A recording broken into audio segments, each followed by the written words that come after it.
He's been a very busy person during his time at Center. He's an RA, a vice president of the Economic Society, a big brother in the Big Brothers Big Sisters program, and a staff writer for the Cento.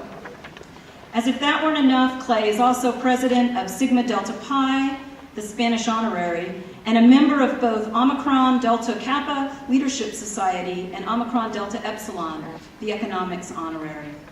Clay.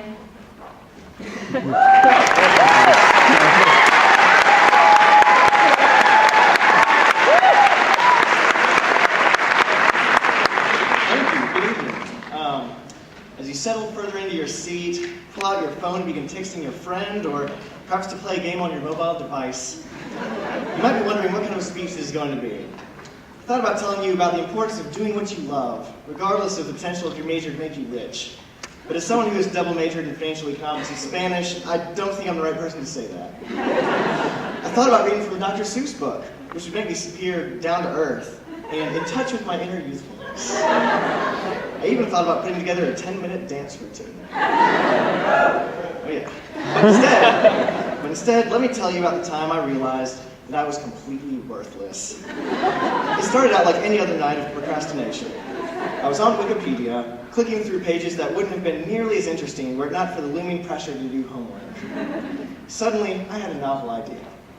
I typed in my birthday, October 11th, to see what Wikipedia had in store. If you've never done this, it's actually pretty fun. Someone has assembled a fairly exhaustive list of historical events, major holidays and observances, and even famous people who were all born on the different October 11ths over the years. I scanned down the page, hoping to see the name of some great leader, inventor, or humanitarian. If they were born on October 11th, and I was born on October 11th, why shouldn't I expect to attain a similar degree of greatness? On October 11th, 1815, for example, Pierre Napoleon Bonaparte was born, the nephew of the famous French leader. I thought to myself, perhaps I'll be a great military leader. Or at least my uncle will. Then there was Fred Trump, Donald Trump's father. October 11th, 1905. Wonderful, I thought to myself. Maybe I will be a successful businessman and TV personality, or at least my son will. Then I gasped in horror as I scrolled down to more recent years and saw that on the exact day that I was born, October 11th, 1987, a man named Mike Conley Jr. was also born. He is now playing professional basketball for the Memphis Grizzlies.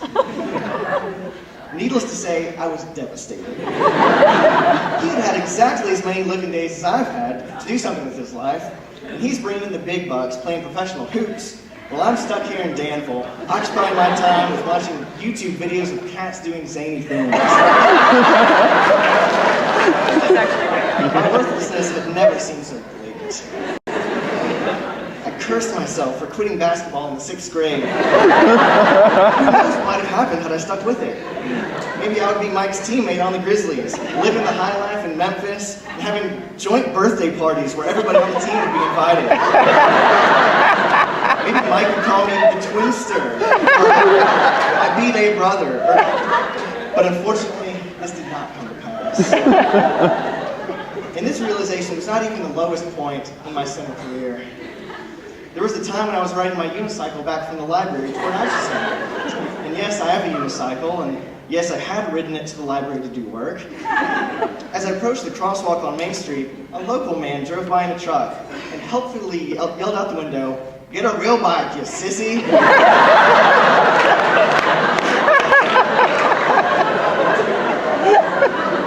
There was a time when my professor in Merida, who had never heard of the name Clay before, and thought it was a girl's name, listed all my assigned readings to one Miss Clay McDonald all over the syllabus. Or there was a time in Costa Rica, where our group from Merida had gone for fall break. All the guys on the trip, myself included, entered into a beard growing contest. After 4 or 5 days of what I thought was impressive growth, one of the girls on the trip, standing about 4 feet from my face, asked me, "Clay, why aren't you growing your beard out?"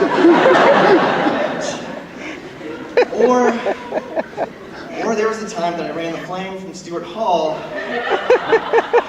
and had to stop stop and walk on the way back to catch my breath.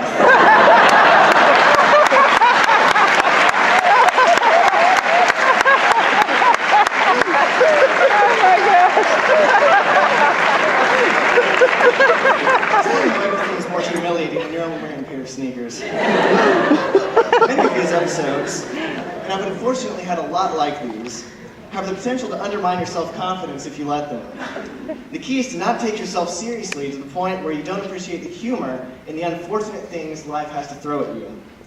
I cannot overstate the importance of maintaining a positive attitude in the face of all this. You'd be amazed at how many seemingly unfortunate events can actually be pretty amusing as long as you don't take yourself too seriously and simply allow yourself to laugh. What helps me keep this in mind is the fact that the bad things are almost always trivial. Of course, there are exceptions, the loss of a loved one, for instance, that should be treated with sincerity, and it's important to know the difference. However, many things that we as students find stressful are actually not a big deal. I know this because I've had the opportunity at Center to travel to places where the unfortunate things really are a big deal. In Nicaragua, we met with a farmer who had been threatened at gunpoint to sell his farmland to a wealthy landowner. We stayed in homes of people who didn't have running water and couldn't afford toilet paper and toothpaste, not to mention health care. I have no idea what they would have done if any one of them developed a serious illness. By contrast, we live very good lives. Most of us have had the extreme fortune of being born in the United States, which enjoys the best overall standard of living of any country, anywhere, ever. If when you leave Center, you're making $50,000 per year, not unreasonable for a Center graduate a few years out, that puts you in the top 1% of all people on Earth in terms of income. And our amazing technology affords us amazing lives as well.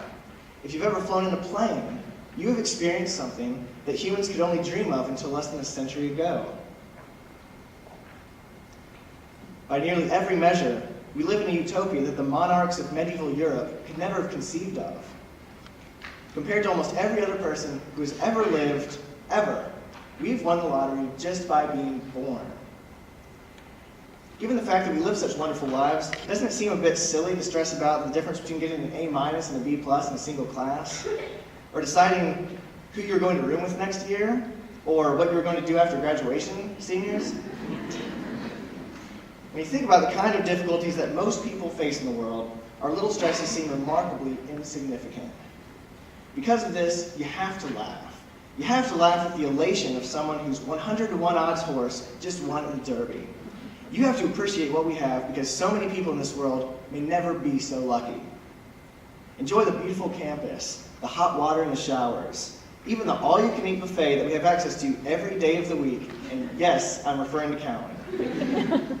When you think about what the world is like for 99% of humankind, you have to work hard to come up with a genuine complaint. So smile.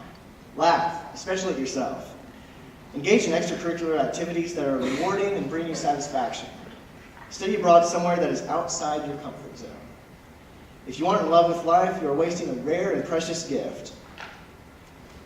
If there's one thing you remember from this speech after you swiped your ID card on the way out, make it the chorus to the bluegrass song, Keep on the Sunny Side. This song was a huge hit during the Great Depression due to its message of staying positive, and it still resonates today. I won't sing it, I promise.